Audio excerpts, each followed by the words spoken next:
Hold on. Wait, they can't hear us. All right, welcome back. It is Security Happy Hour. It is me, Cyber Warrior. This is Cyber Warrior Studios.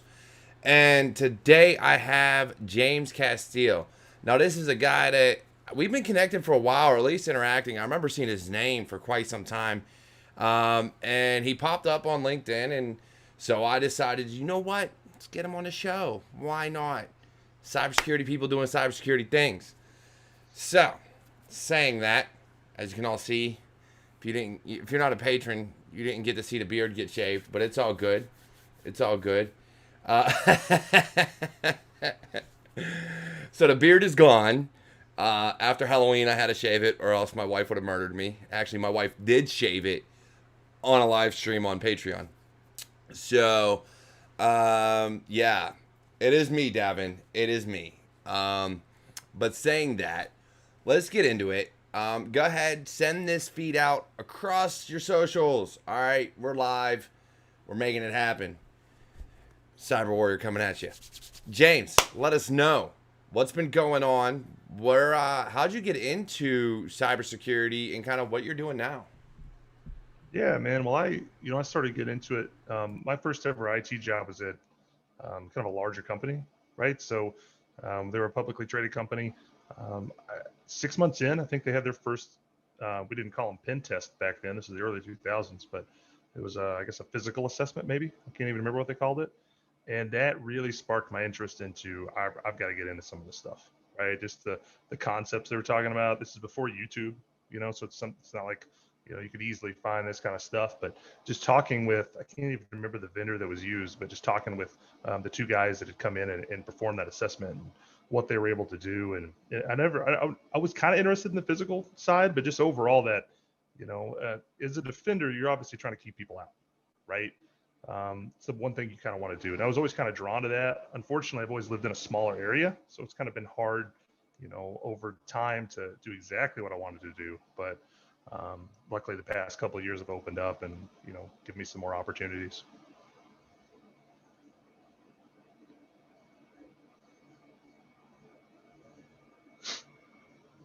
Oh, wait, no one can hear me. All right, yeah, it's definitely one of those things where looking at it, having the ability for YouTube and things like that is huge, right? So Yeah, we we get to reach the masses, or at least as many as we can. And that's a huge thing because for a while there, to get in, you had to know somebody, right? You had to, even growing up, I didn't have YouTube, which is kind of funny because I've talked a lot about how I didn't come up in cybersecurity. You've got a lot of people when you go back and look at some of the huge names that have come up in the game. They grew up around breaking code, breaking programs, doing war dialing and all yeah, these other things. Heck, you got the people that developed the original AOL punters, and it just wasn't something I came up in. As much as I wish that I had, I didn't right. have the internet like we have it today, right? I was a jock. Yeah, I played sports. Even though I loved computers, I did so much else, and I think it's hurt me in one regard just because I don't have that background. Then again, it probably has saved me as well. Let's be that's what's honest, kind of because that's what's kind of nice about this industry, right? I mean, obviously everyone comes in from different experience levels and different backgrounds, and it's very helpful, right? I mean, not everyone has to be a traditional IT person or someone that was programming at the age of 6 years old to get into information security, and right, it's and great. I think that's one of the things that I look at because I want my kids to get into it younger, right? I want them to get established younger. Like if this is what they want to do, if they like what daddy does, then go ahead and do it. I'm not going to stop you. I'm going to encourage you to do whatever you feel you want to do in life. Yeah, But we need to reach some of these other younger kids that think that there's only sports, right? They look up to these athletes and these actors and these actresses, and we always assume it's only the introverts and the people that want to hide behind computers that are going to find it interesting. When the reality is, like I said, I was a jock, but I love computers. Like it's been my yeah, life for years. So if we can reach that crowd as well and give them something to shoot for that isn't just athletics, right? that isn't just being a doctor or a lawyer. Look, we all know the world's changing. You've got AI, you've got robotics, you've got, even these robots where they're doing surgeries, and a surgeon isn't even necessarily the one with his hands there. He's controlling a robot to do the surgery. Like, we see this stuff to this day. So with how big that is in industry, how do we reach the kids? How do we get to them and encourage them that it's okay to want to break into things or figure out how things work or pull apart a radio or your PS4 controller or whatever without ramifications? Because yes, it's expensive, but let's encourage them to do things like that. You know what I mean? Yeah.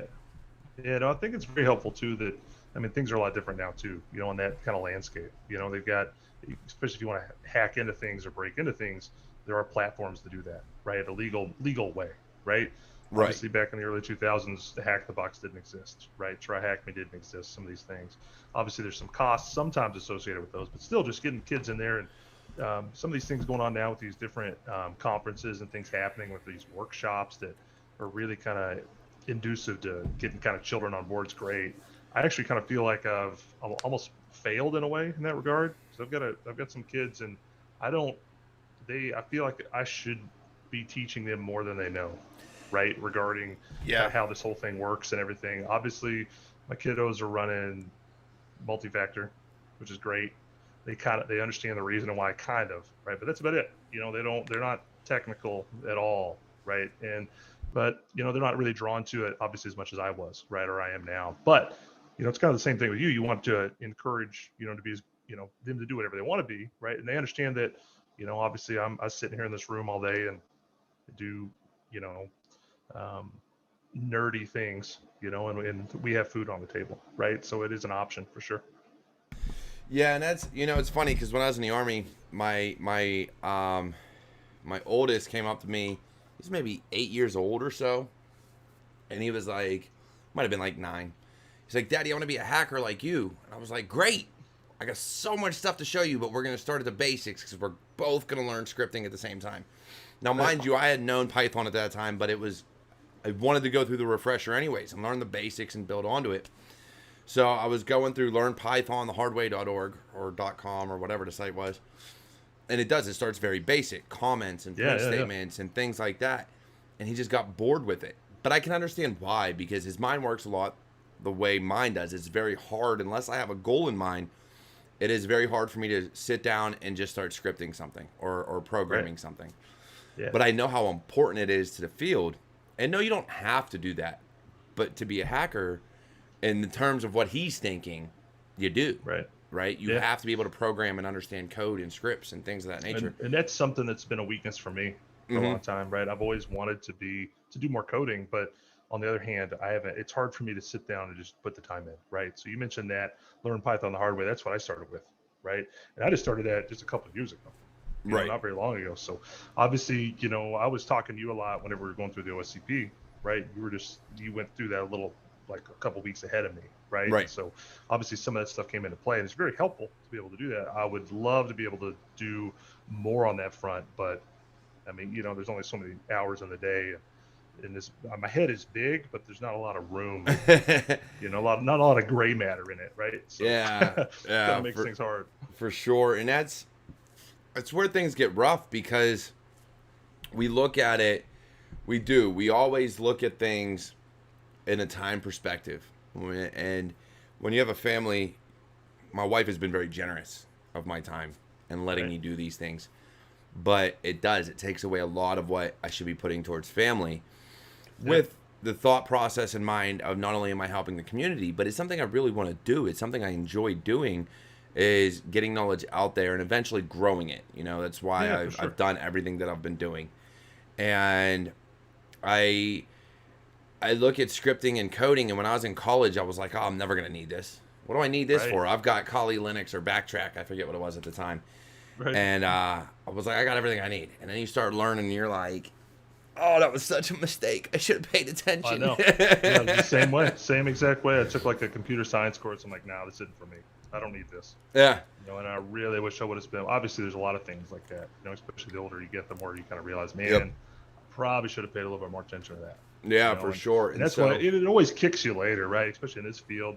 there's so much things that you're not going to know, right? Yeah. I mean, it's just too many things, right? That's the hard thing to kind of balance, especially with the family, right? So, if we're at sports events and my kids aren't actively doing something, like we're on the way there or something, I'll bring a book to study, Yeah. especially if I'm in a class or something. But it gets a little crazy Yeah, like sometimes. there's so much going on as far as what I'm trying to do, not just in terms of this, like just in growth, right? Yeah.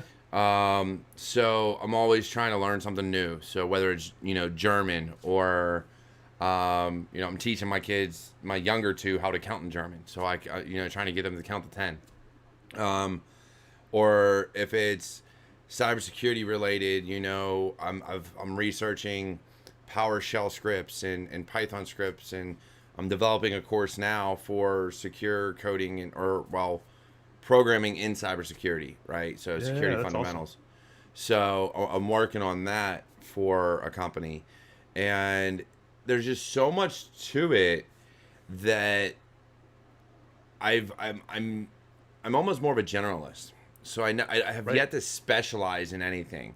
Where some people are great at bug bounties and exploit development and web apps or whatever the case may be, and others are great at looking at logs and analyzing data, and some are great at OSINT and being able to just correlate this data and be like, oh, this guy logged on from here, but he can get to here, and I know him. It's this guy here, and I'm like, how did you figure that out? Yeah, Like in the it's like course they of walk 10 through minutes. like they walk through logs with such ease, right? And that's Yeah, kind of where I've been at. I've been a generalist for a long time, right? I mean, because especially being in a smaller area, you kind of got to fill the gaps, right? hmm And when you do that, there's even less ground you can cover, obviously because you're doing kind of so many different things, right? So my most recent position I took is I'm actually full time doing penetration testing now, and it's been great, but it's different because I'm obviously losing some of those kind of more blue side defense skills to an extent, right? I mean, I still work on them just a little bit, but now that I'm trying to be more centralized, right, and more focused on one, path, it's right. definitely been different. Yeah, and that's the thing. So like my last job was a pen testing job. The job I'm at now, um, because of my background, right? So I was a security engineer. I've worked on blue teams. I was a network defender in the army. I was a pen tester for my last company. Even though a lot of my background in terms of education is offensive, right? Yeah. Even in the army, to learn the blue team, they teach you all the offense. Like so, all the SANS courses, GSEC, GSED, you go through the gambit of them. They teach you a lot of the offensive tools. So a lot of my training's been offensive, and as much as I love it, I don't like being pigeonholed.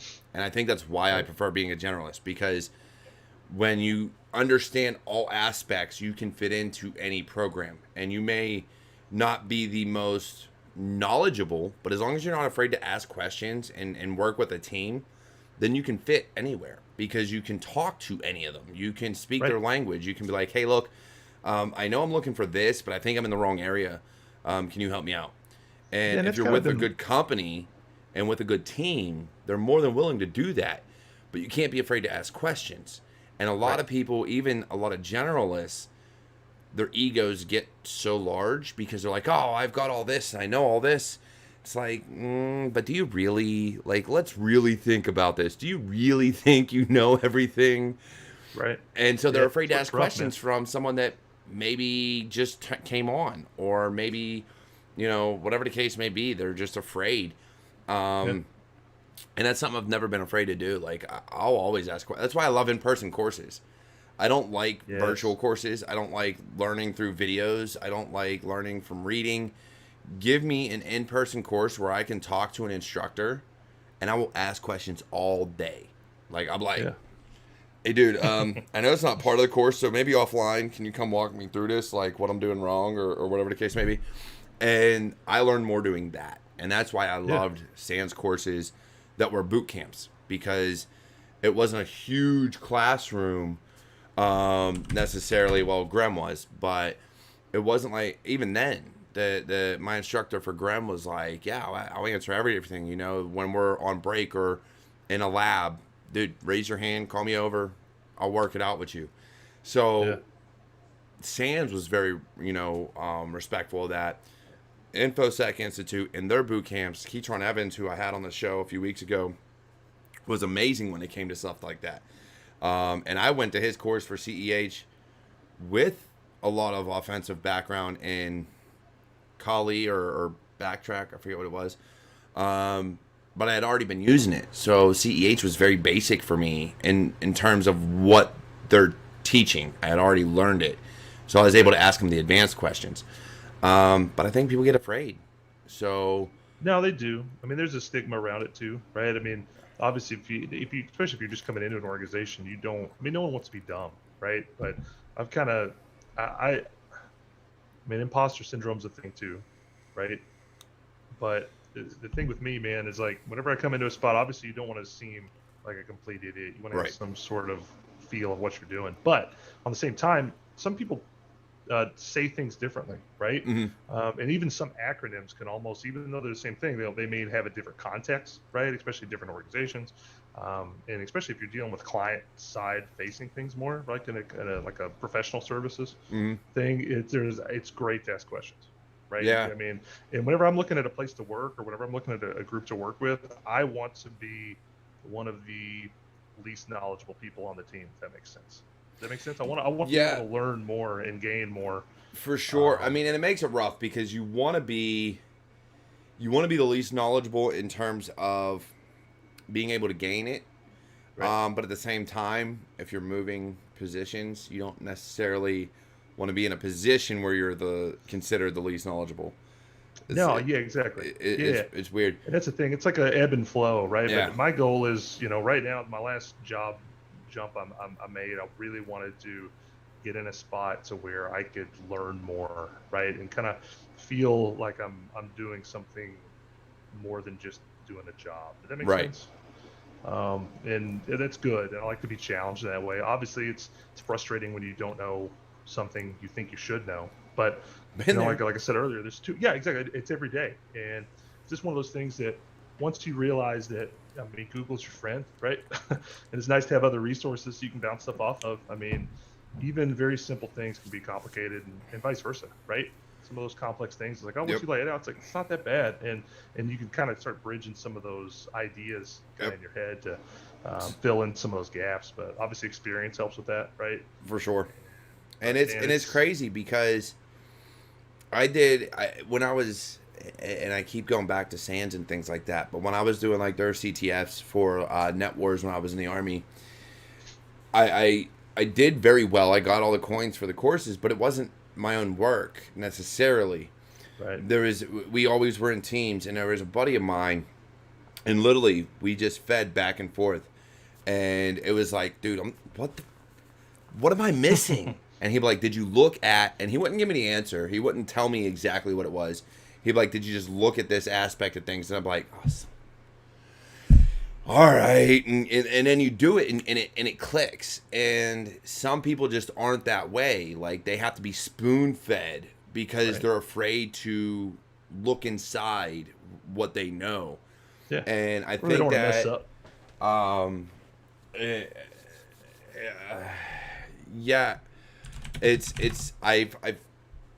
The way I've always thought of things, well, at least in the Army, and I try to do it now, is I want to be the best at what I'm doing. Right. And I want to believe that I know the most. Now, I know that I don't. I know that there are so many people out there that know more than me. But by wanting to be the best, it encourages me, and not everybody's the same way. Some people have to have low self-esteem. Some people have to, have their own differences.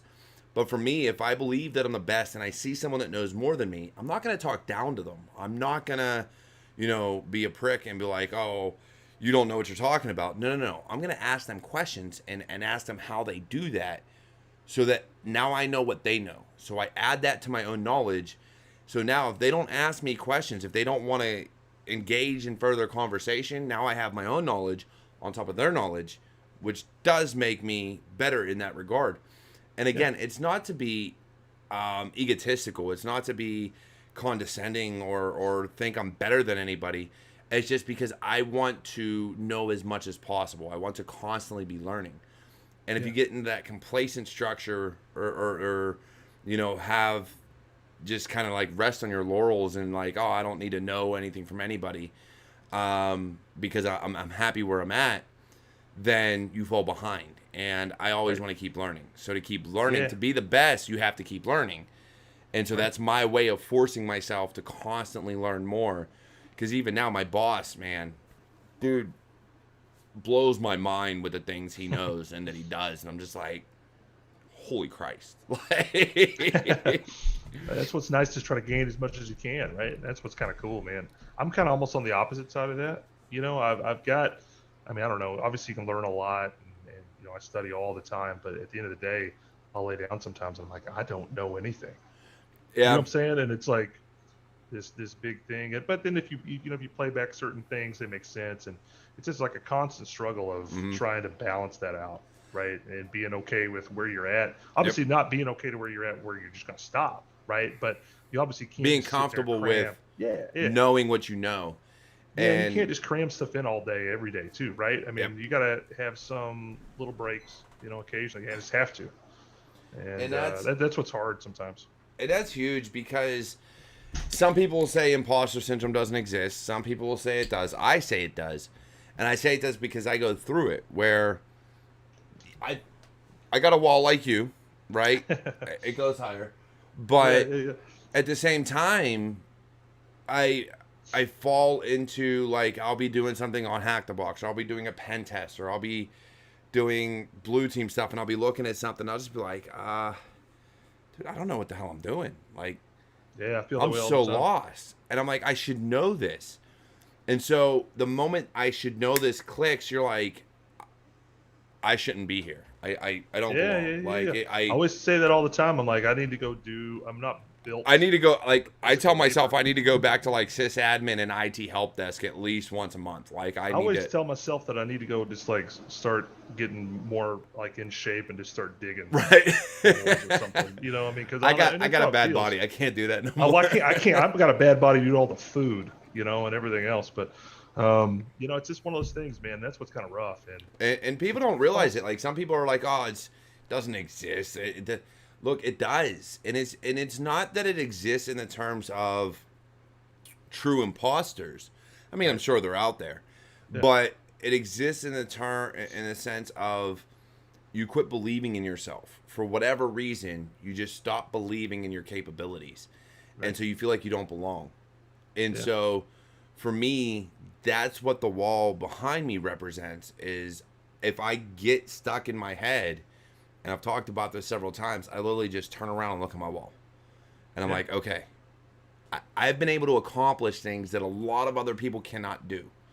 I've been able to get anything from an OSCP to a CISP to the SAN certifications. I've done things that others will never be able to do. I can do this. I'm in the right place.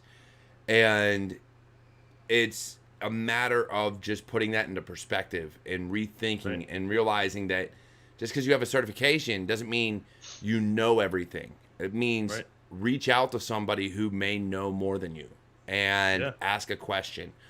And I do that a lot. Sometimes through DM, sometimes I'll blast it on Twitter like, dude, I'm stuck. What do I got to do? Yeah. Or Yeah. who knows this scripting language? Who knows X, Y, And, and Z? and I'll I tell you, mean, man, I absolutely love it whenever I see some of the big names in InfoSec that ask those kind of questions. You know yeah. what I'm saying? Because it's like, oh man, that makes me feel so much better with my inadequate, like Yep. my imposter syndrome, Yep. right? Some of these thoughts I get. It's kind of the same thing with me. When I walk into my office here, I look at a bad day where I can't feel like I don't even know how to sign into a computer, right? I'm like, well, you know, it's like an encouragement boost, for myself, to kind of remember some of those hard times. Because obviously, man, whenever you go through some of that training, I remember there's been a couple courses I've started, and I'm like, I don't know if this isn't working. Yeah. Like my brain's just not cut out for this, Dude, Graham was and it just brutal. hurts. Oh, I Graham, bet. reverse engineering malware, man. I had never done programming to that regard Mm. in my life. And going through that, I was just like, wait, assembly does, hold up, malware does, hold on, wait, rewind. Like, can we go back 8 And that's hours what's and start and this that's whole what's day rough. over? Were you were in a live class for that too, Uh right? huh.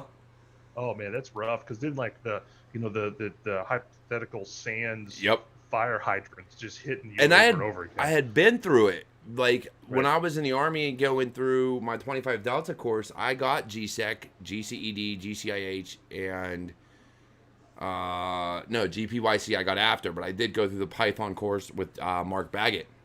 Yeah. And, so I was used to do a 1 week fire hydrant. That's how I learn, right? That Right. is the best way for me to learn, because when people slow it down, I get bored. I'm just kind of like, all Yeah. right, I did this like an hour ago. Can we please Yeah, move kind of on? keep it punching. And that's what's kind of rough too, because the more of those courses you go through, there is some overlap in some of that, right? Yeah. I mean, there has to be almost, I mean, because not everything's Some of completely them, unique. yeah, and especially when you're dealing with the basic ones. So like GSEC, Right. GCED, it's a lot of security essentials in how to defend a network and how to, this, that, and the third. So you see things like that. And so because of my experience already in security and the research I had done, like those courses were extremely easy for me. Like I went through them and I'm Right. like, can I take the test like 3 days ago, please? That's Like, what was hard because I don't like to waste time because yep. time is very valuable, right? And so I try to always like whenever I did the GSEC, I'd already had CISP and a couple others. Oh man, you already had that? I didn't get mine Yeah. till like 2017. I know, but it was like, like, and so, but because I had to do the GSEC because I was going through the SANS Master's course. Right, or okay. the course I which want to was do kind of that one of course. it's been a little over halfway through. It's been fantastic so far. You end up with a Obviously. GSE at the end of it, right? Yeah, that's the plan. That's what I so I'll want. start. I want that so bad, but I Yeah, don't me have the too. money to pay for it. Well, I that's don't have what's the money hard. to I mean, pay for the master's there are, course. I know that's the hard part, right? So I actually started at a different company, and they were a little more lenient with helping, and then you know how that goes. You change, and things are different. So, Yep. but still, even with the costs, I mean, obviously, if you can afford to do it, it's. I mean, it's SANS. You know how the stuff is. That's great stuff. But For sure. it is not necessarily inexpensive, right? No. But it's one of those things where you get a lot out of it. Right. The thing I don't like, especially now with COVID and all the things going on right now in the world. Again, we all have our own different opinions on it. Yeah. But at the end of the day, we're still at a point where everything's virtual. Right. And if I cannot interact with an instructor or with somebody that can sit down and explain things to me or answer questions without me having to email or send a message, then I'm not going to learn. I'm going to get bored. And that was the advantage of always being in the course is I'm able to, even though I have a computer in front of me and I may be on whatever, I still have an instructor that's literally feeding me information. I can be like, hold up, time out. Wait, can you repeat that? Because I didn't know that part. I had never learned that before. Like, I would love that. Rewind? My first ever SANS course was the GCIH, and that's That one's the fun. only one. The only one I've been able to do live. Every other one I've had to do on demand, just due to cost associated with travel, right, or time off or whatever. And that's another bad part about being where I'm at. Obviously, I live like I don't know, an hour and a half, 2 hours away from Dallas, which isn't bad, but it's still a drive. Wise, yeah, it wasn't time frame wise and time off and hotel. I mean, things add up, right? So, I would love to do more in person stuff like that. And that's what's nice about it too, because you may have a person that's teaching the course that's not the course author. Yeah. So you get like kind of their spin on stuff, and then you have the courseware, right, or the MP3s, that come with it also. So it's kind of helpful. You get a more bang for the buck to me, and then you meet some cool people. Yeah, like. I gotta be. I'm trying to be a SANS mentor eventually. I was supposed to be one, but you got to do a murder board, and the things just didn't line up. Yeah. And so right before COVID kicked off, I was like, "Hey, can we get this started back up again?" And now they're trying to restructure things and do things. So, which course were you going to try to be a mentor for? So initially it was GSEC. Okay. Just because I was working for Presidio at the time, and I was blue team, and none of my other certifications really lined up to what I felt comfortable teaching, and I figured a general security cert worked great. And then with my last company as a pen tester, I was like, all right, if I can get G-Pen, then I can teach pen testing, which would be phenomenal. Right.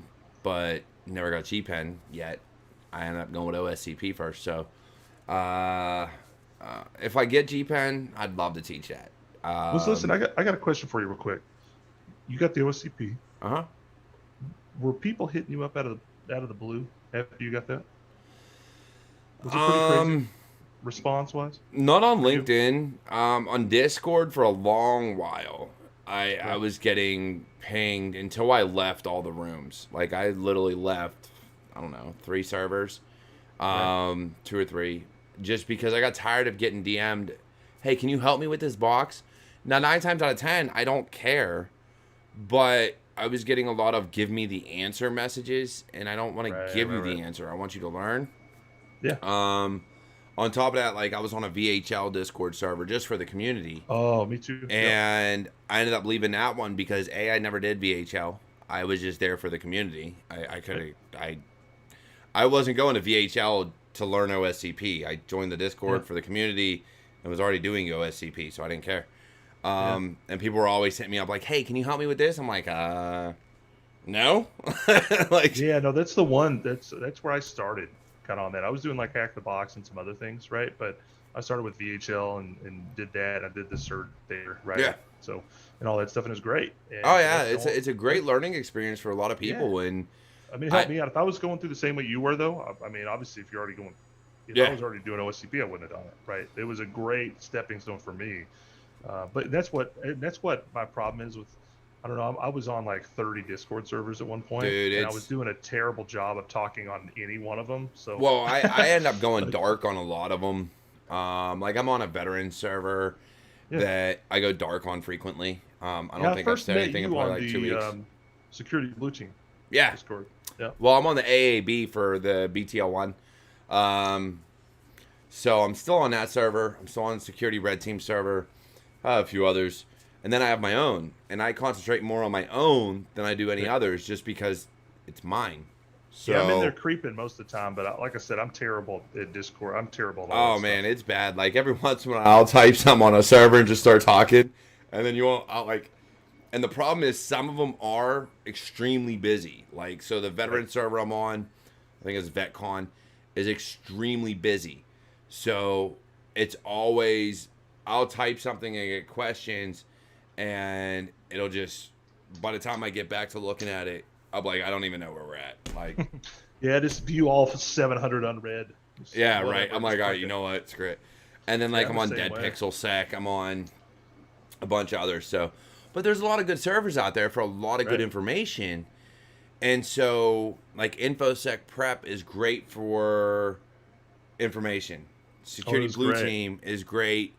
It's not as active as it was during Chimera, but Right. you still get people there like myself and others where if you're asking valid questions, not about Security Blue Team and their courses, but about actual Blue Team information, I try to get involved. I've just muted a lot of the channels because my phone was blowing up nonstop, and I was like, I can't, I gotta stop. Yeah, it's tough, man. Um, It's like alert fatigue, yeah, right? I mean, yeah, it gets crazy, and that's what got me. And I've been taking just kind of a break from all of it. And I don't know. It's like we talked about the time thing, right? So if I'm working on something, I'm actively studying on something outside of work, and I've got some time set aside for that, before the wife wants me to interact and be a human. yeah. Um, I don't want to be, too absorbed with something else, And that's right? and that's the crazy thing. We have, I mean, there's a lot going on, and we look at it. So you and I both have both sides of the fence, right? We have experience on both sides, and the ability to kind of look at both the blue team and the red team. And Discord is one thing because we have a ton of channels. We've gone through the certifications or the training, so we try to stay involved in these communities. And it's a great source of information. I think more so than Twitter. Like, to be honest, I love Twitter. Don't get me wrong. Yeah. Ever since I started, actually getting involved with the community, it's very helpful. It's very much, people will reach out and do things when they can. But I think Discord more so just because there's a lot more communities and servers that you can get involved in, like Black Hills InfoSec, Trusted Sec. Like, these companies have huge servers Yeah. with vast channels that you could just be like, if you go on, I think it's Black Hills or I forget which one it is, but it's broken down to like blue team, red team, purple team, green team. Like, literally, you go through, and if you have a question about anything, You put it in the right channel, somebody's going to answer you probably within minutes. Like, that's how quick, like, that's how many people are on the server that they're going to answer within minutes. So if we look at it, and I got a question here to kind of talk about some more blue team stuff, which I like to oblige and help people out.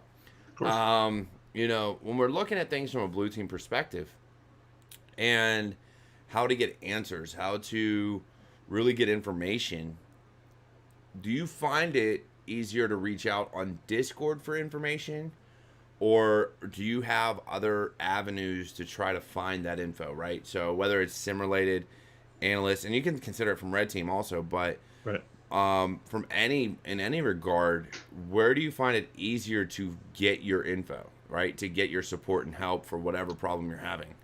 So I'm kind of an old man, so I've got phone numbers that I'll sometimes contact people, you know, that in certain areas, you know, that I know. I'll shoot them I will shoot them a text. I'm a little, you know, I won't just always call them. I'll try Dude, to. I think anyway. we're both old, but It's I don't know what it is, man. I don't know, but yeah, no, for me, I'll put it out everywhere, man. Especially if I need something that's pretty sensitive, you know, that I need help with. I'll put it on Twitter.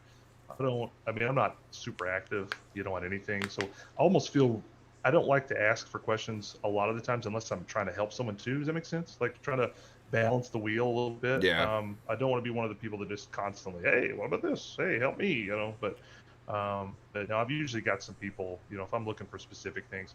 But if it's like some technology, you know, that I don't know anything about, haven't seen before, I'll probably go Twitter. Yeah. Just because I don't know, I'd probably post it in the wrong Discord group. I'd probably be in the wrong server, posting the wrong spot, you know. And join my server, man. We got people to help. Yeah, listen, I'm on there.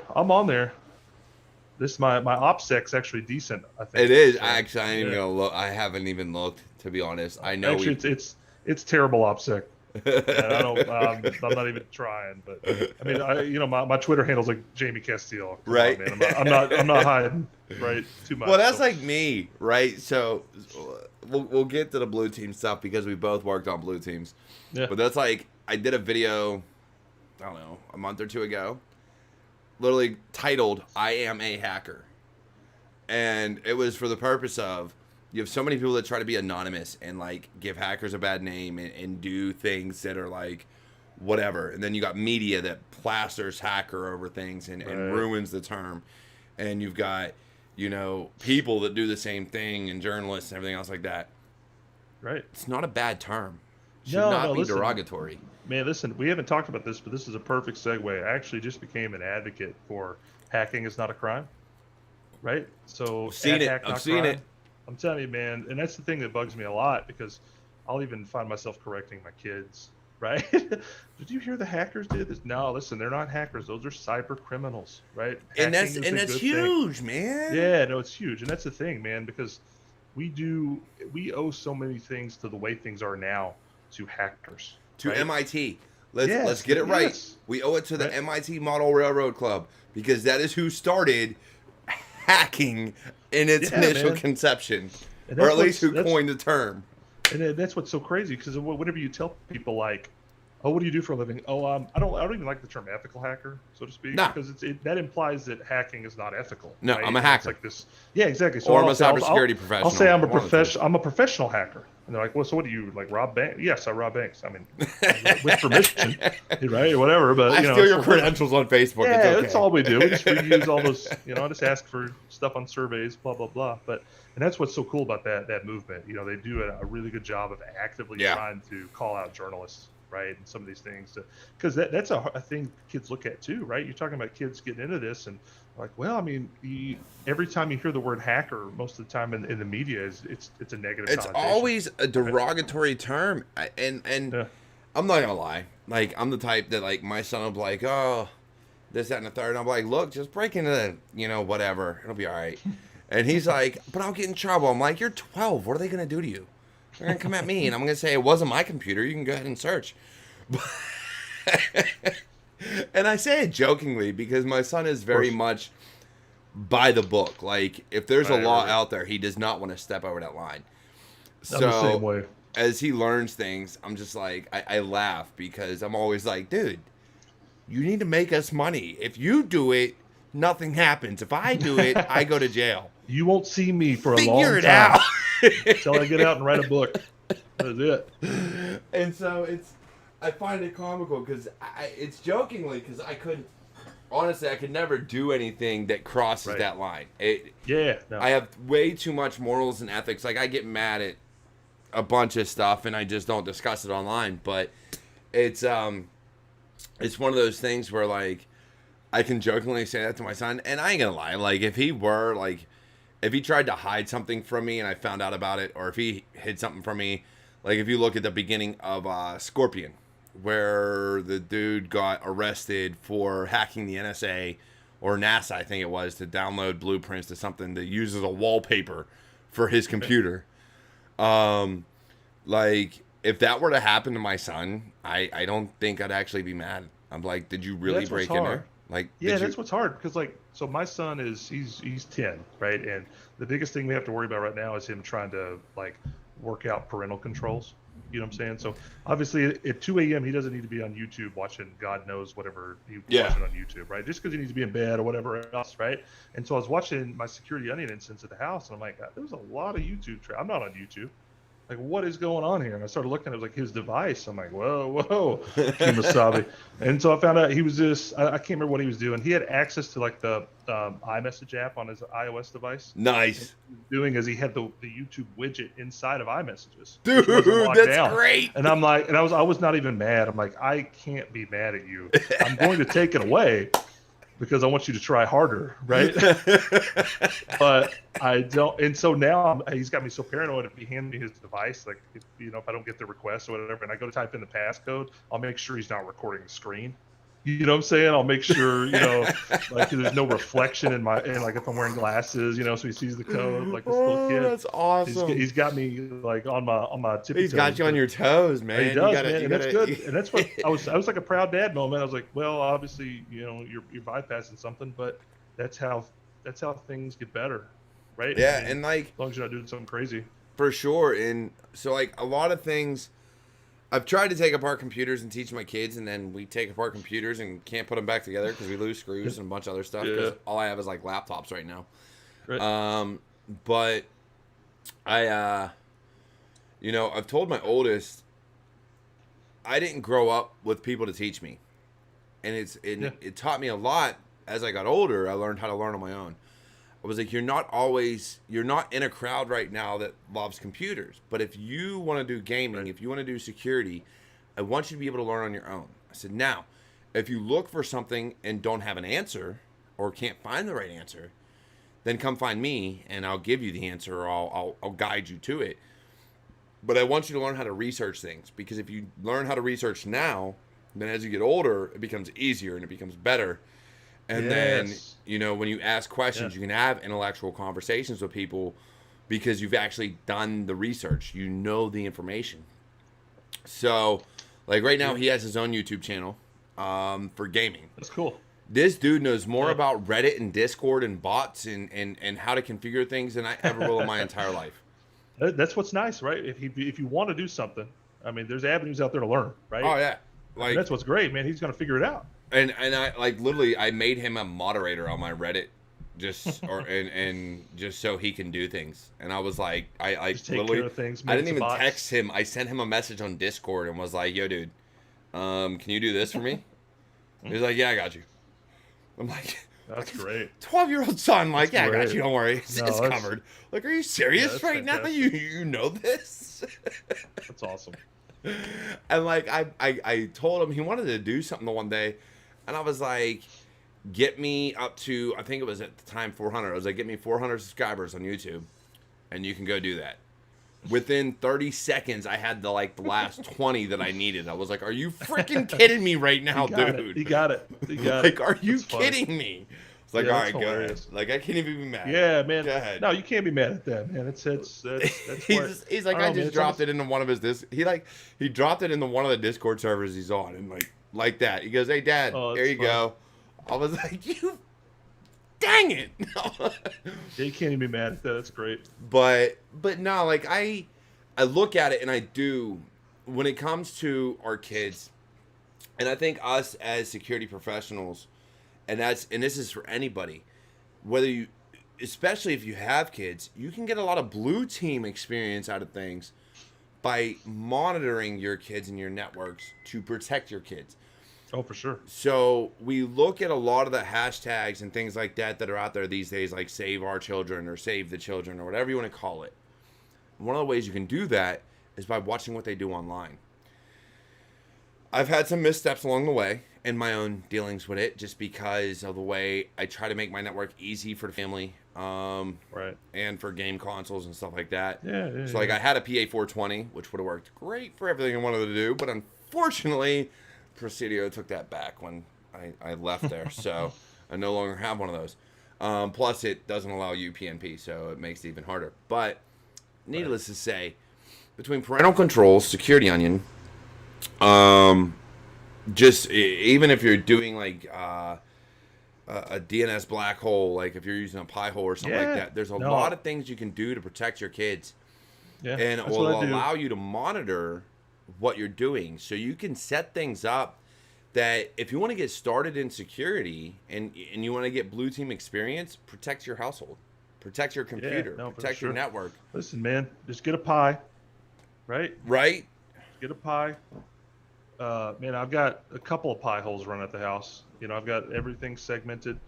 I don't trust my kids' devices, just like I can't trust them with their actions, right? And so, their stuff is monitored obviously more strictly than mine, except for my test network, my malware network. But and that's what's crazy, man, because it kind of helps me here where I live. We don't have any cell phone reception, so it's not like they're just going to turn it off, the wireless, right? And have a good time.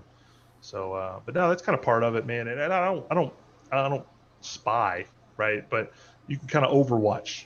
And that's the thing. Like, it was weird because the one day, and I have access to everything my kids do, right? I keep all their passwords in my LastPass just so I know.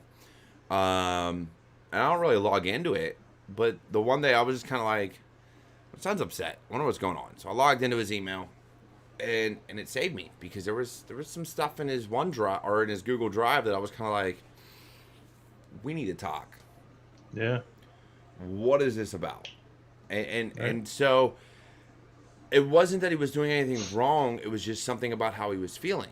And so being able to have those discussions these days with kids and technology, you have to have access to this, because who writes anything down anymore? Who keeps a paper journal? Now, some people probably do, but if you give your kids access to iPads and Google and things like that, they're going to use that because they think it's safe. They think I can put it there and it'll be okay and no one will ever see it. I've told my kids, and they damn well know, I can see everything you do if I choose to. Yep. If I choose to look, I can see it. So don't be stupid. Because if you do something stupid, I may not find out that day, but I guarantee you when I find out, if you have not told me, it'll be 10 times worse. Yeah. No, and it's what's tough too, because, I mean, kids, they don't know, right? They don't know. Obviously, I didn't grow up on the internet, right? The first part of my life was non-internet. And then I got my first computer at like 11, and then AOL, and then life changed, right? But I had this part of my life that wasn't all digital, right? It was very analog initially, and it's not the case anymore. I mean, people are oversharing. Kids, as they get older, are doing a lot more things, questionable legality-wise, as far as sending pictures of themselves, right? Or receiving pictures. And that's where it's a touchy subject, right? Yeah. So you get into it. So you look at the legality of a lot of things. And I look at things from a privacy perspective. All right. So I always say, for us, anybody above, I'd say probably 28, maybe even 20. Actually, anybody above at this point, 21, or, it's too late for you. Your information's out there. You've already been compromised. You grew up with social networking, or you came into it in its infancy. It's way too late for you. You've already shared way too much. Somebody has your social, your address, your phone numbers, probably the last 5 addresses, and all of your aliases. Like, you're gone. There's nothing you can do about it. But for our kids, we can teach them what is right, what is good to share, what is bad to share, how to protect yourself and be private. And then with that, teach them why it's not okay to send certain things.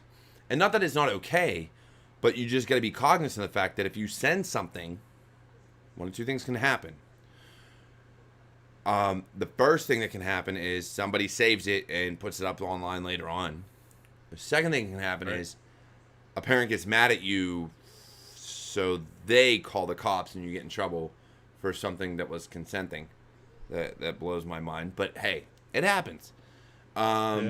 So it's one of those things where you just got to be smart and realize that even though it's able to be done, doesn't mean it should be done. Yeah, for sure. I mean, because that's it. Once it's out there, it's out there, right? Dude, if it's online, it's online forever. Yeah, forever. Right? Yeah, and that's what's rough, and obviously it's different for us or me, because I didn't have to worry about that, when I was growing up. None of us did, my brain wasn't fully developed, right? So it's just definitely a lot different, and it's tough, and it's something you got to hit kind of head on, right? 'Cause it's not. I don't know, if you leave it up to them to do, they're just going to do whatever their friends are doing, right? So it's tough, man. And that's rough. I mean, we really got to look at the kids, and that's a big thing for me is the kids, because not only can we teach them security, not only can we make them better in terms of security and privacy and things like that, but you got to be cognizant of what they're doing. And so many parents are afraid of being overbearing and watching everything and this, that, and the third. And it's like you can find that happy medium. You can find that ability to monitor things. And if you are in security, you can run Security Onion. You can run Pi-holes. You can do all these things. Whereas if you're not, then you can have parental controls. And you can talk to security professionals that are more than willing to help you out to protect your kids. But don't just give your kids a phone at like 8 and never touch it and be like, oh, that's my kids, I can't touch it, not allowed. Like, no, that's what's rough, man. It's until they're 18, they are under your roof, they are under your rules. You have the ability to look at whatever they do so that you can teach them right from wrong. That is your job as a parent, teach them right from wrong. So from a security perspective, guess what?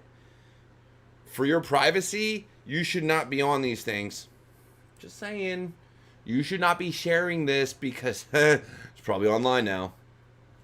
Did you want it online? No. Yeah. No, it's what we try to do. Is there now? We try to be as open as we can with them, and right. We just try to open as we can with them and let them know that these things have permanent consequences, right? And I don't go through their stuff at all. But if I ever thought that they were in danger, you know what I'm saying? Because privacy is obviously a big deal, but at the same time, you got to do what you can to protect, as much as you can. That's what's kind of rough. But yeah, and it's a crazy world, man. And those kids that are rocking Snapchat, 10 hours a day are going to be, the future people running companies. Dude, right? Snapchat's crazy. Like even my younger two, I got them iPads for learning, and now they're on Snapchat. Now, granted, we regulate it to just family and friends, but they're 3 and 5 and know more about Snapchat than I do. And I'm like, what? I'm the same way, man. And my wife's like, oh, it's just this game that he plays. And I'm like, what do you mean game? There's a game on Snapchat? It's a social media game. What are you talking about? And like, I have no clue. And a lot of people get mad because I'm against TikTok, like hugely against TikTok. And not necessarily for the privacy implications of what went on and what they were trying to ban, but just from a personal perspective of what people are putting out there on TikTok and going viral for on TikTok. Like, I am very much against it. Because there's no substance. And I get how people I understand actors, actresses, athletes, all this stuff. But I would love to bring more substance to content. And I gotcha. So are you mainly against it just due to the lack of depth? Right? Yeah, like everything I see is, I mean, you see so much about girls from ages 2 to freaking 50 doing things they probably shouldn't be doing on TikTok, or wearing clothes they probably shouldn't be wearing on TikTok and sharing it. But then, and that's coming from someone with sisters, like, and nieces and things like that. And like, I look at this stuff my nieces put up, and I'm like, Tammy, your daughter probably shouldn't be doing that. Like, Yeah, that's terrifying. Yeah. you know, but I see things like that. But then at the same time, I look at like YouTube, I see what people are putting up here. And it's, Right. oh, this is for kids. But then you hear what they say, you see what they're doing, you see what games they're playing, what they're doing on those games. And you're like, that's not for kids no more. You look at YouTube Kids, which is supposed to be better filtered, and I've seen the things my kids watch on there, and I'm like, no. Don't ever look at that ever again. I will knock you out. Like, never. Yeah. And it bothers me. And that's what's kind of rough too, because then most parents see, you know, some app designed for kids like that, and they're like, well, it's got to be good. It says for kids, right? But you can't trust, you know, corporations to moderate specific content for you, right? If and you that have was a more active role. You gotta. That was our initial thought, was it's for kids, so it's going to be more kid-friendly content. But you still have those people out there that are sick and perverted and sadistic and everything else, and you're like, why? Why are you saying this is for kids? Of course, you look back and you realize why, but still, you look at it and it's just, it blows my mind. So from a security perspective, we really got to start watching as parents what our kids are doing. And there's ways to do that. There's blue team ways to do that. Blue team. But there's secure ways to protect our kids, to protect everybody, your house, everything. And with your pie holes, with your security onions, with God knows what else, your DNS servers, your parental controls, whatever you want to do to protect yourself, your anti-malware solutions. Hell, Bitdefender access parental controls for me, among other things, plus my Google Wi-Fi. You know, I have ways to lock everything out. The thing I love the most is I've got every segmented part of my network, every subnet, pretty restricted on what ports kind of are allowed egress or ingress, right? And my son, we have a decent internet connection, you know, because you kind of have to in this day and age. I got a crappy internet went connection, over to his but I digress. grandparents. Well, I mean, you got to do what you can, right? I mean, you'd love to have more, right? I'm sure. That's always a problem. That's just my problem here in, you know, rural Oklahoma. There's not a lot of internet options, right? Most cities have, most cities I know of have one. You know, you either have it or you don't. So I've got all these ports locked down. So if you've got an iOS app or an Android app that calls back home, you know, or maybe for more ad content over strange ports, it's not happening here. Yeah. Right. And so my son equates that to bad internet. So he's like, well, I'm over at my friend's house and I can, this app works great. I'm like, yeah, God knows what it's doing. Right. Yeah. You know, because it's just some free garbage. And that's how they found out about TikTok calling back to China, was basically dissecting the program, look at where it's calling back to. And we're like, this is doing all these weird things and calling back home. It's a problem. Now am I okay with banning it? It's a whole different topic. Right. But was it doing something that we do with Facebook, Google, and everything else here in the States? Yeah, it was doing the exact same crap. Yeah. So, most people don't care, though. Some people don't care. Right? I mean, look at how many people have their Facebook profiles public, or LinkedIn, or YouTube, or Twitter, or whatever, that are completely public. Now, don't get me wrong. I do share a lot of information as far as about myself, but that's just so you can find me, because I have nothing to hide. So go ahead, find me. I don't care. I really don't. But yeah, I'm kind of the same way with certain things. Like my LinkedIn's not closed, really. You know what I'm saying? I'm more of an open networker on there. Like my DMs, it was funny because one of my contacts on Twitter was like, I can't message you. I was like, what do you mean you can't message me? It's like, usually everything's open for people to get a hold of me.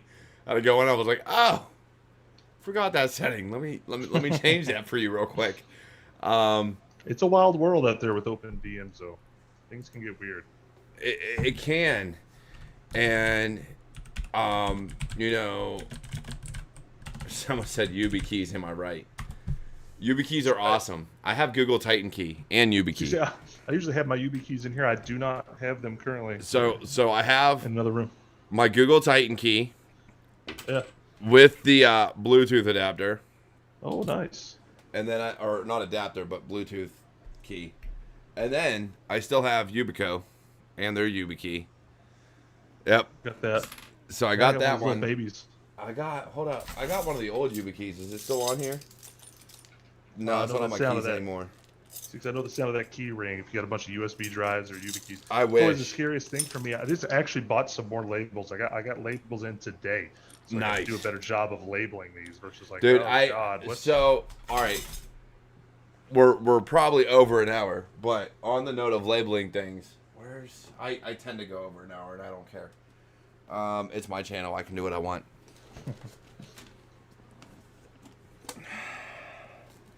Is this one it? No, that's my Sans one. They already labeled that one for me. Not that one. Dang it. Where's my labeled USB?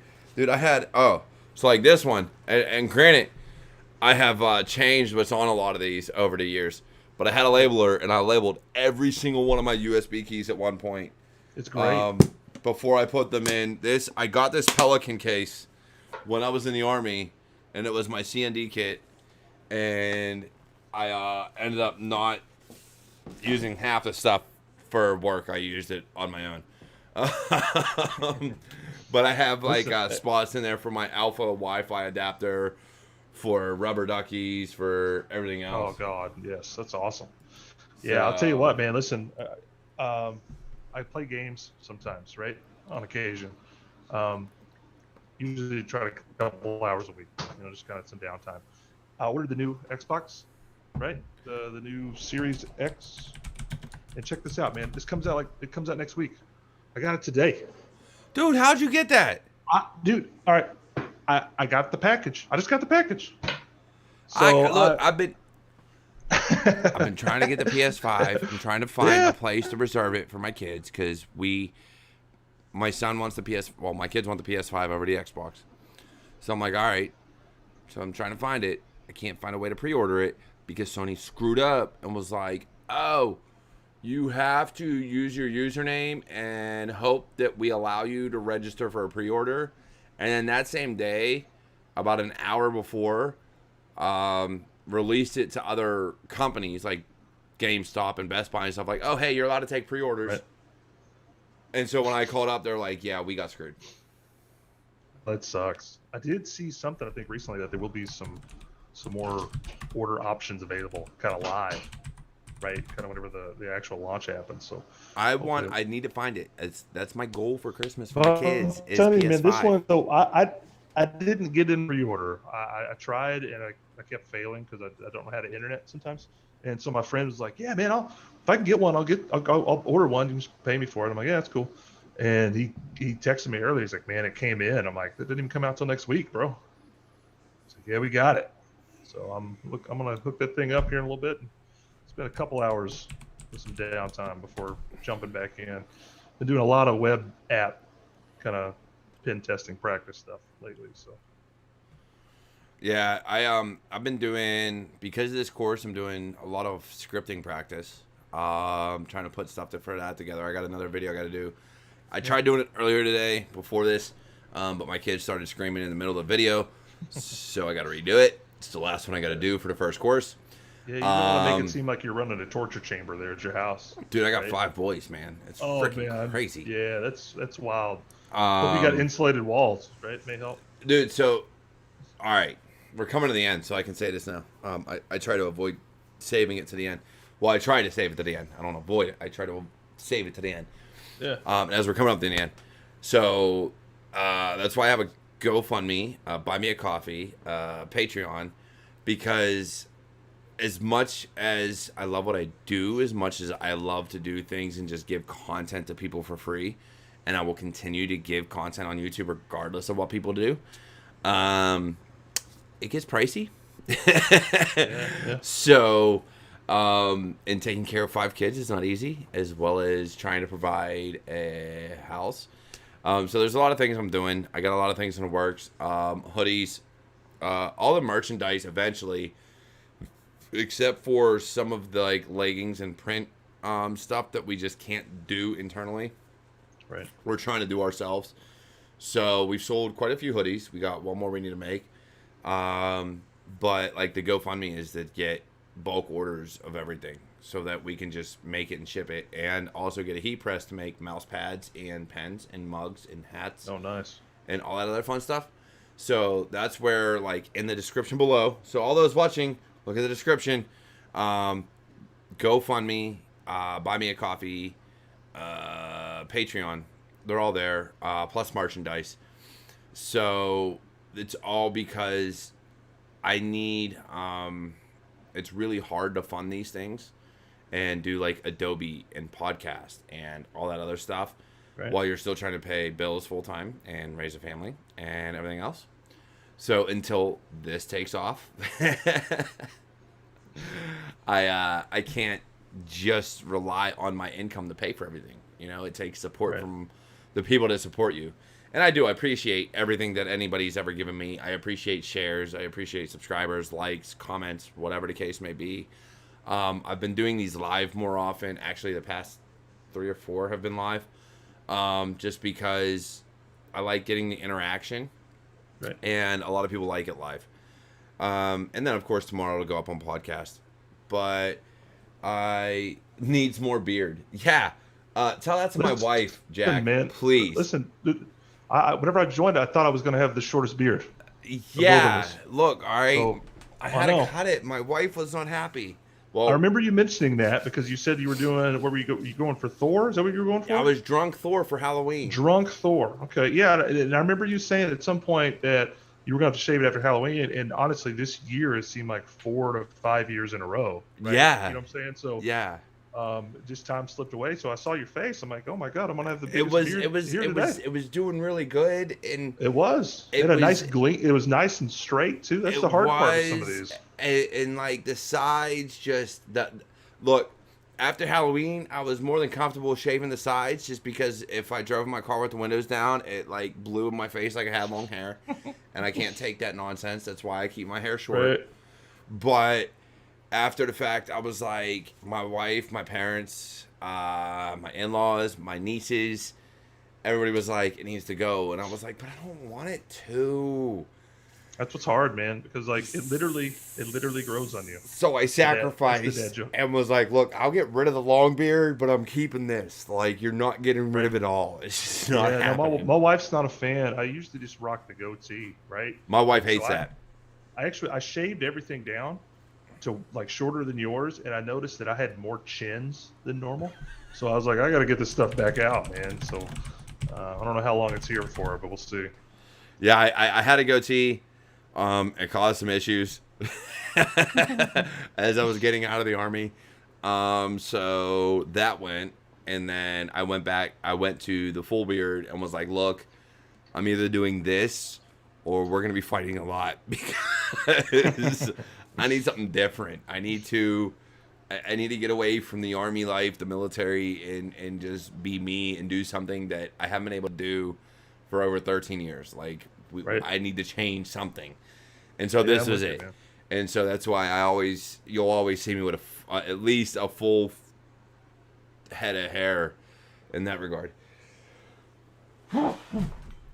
So, yeah, no, but honestly, James, it's been great talking to you. I think we as long as your face does not look like a kettlebell.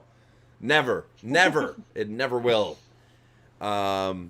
It's been great talking to you. We don't get to talk very often. You do go silent a lot. I do. Feel free to reach out anytime. For anybody watching, anybody that watches this later on, look, understand. Look, James, that's a lot of studying, man. I can't do that anymore. You know how it is, man. That's like people that go for like their PhDs and their doctorates. I'm like, I just can't. Listen, that's too much school. Get that out of here. That's what's funny. I was telling my wife, I was like, I'm thinking about looking at a PhD program after this. And this is man. She goes, no. I'm like, I'll take a break. I will take a break. Don't do that to yourself. Yeah, I'll take a break. So, look, guys, I love you all. I love the community. Go ahead. If you haven't done it yet, although I'm sure a lot of you have, hit that subscribe button down below. Hit the like.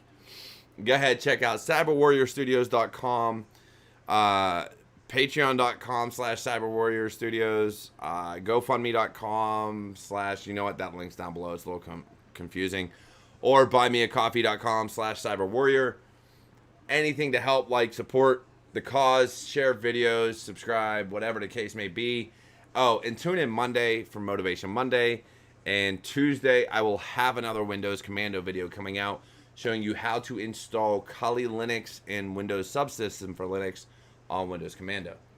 That'll be fun. So, other than that, you guys take care. Have a great one, and I will catch you all next time.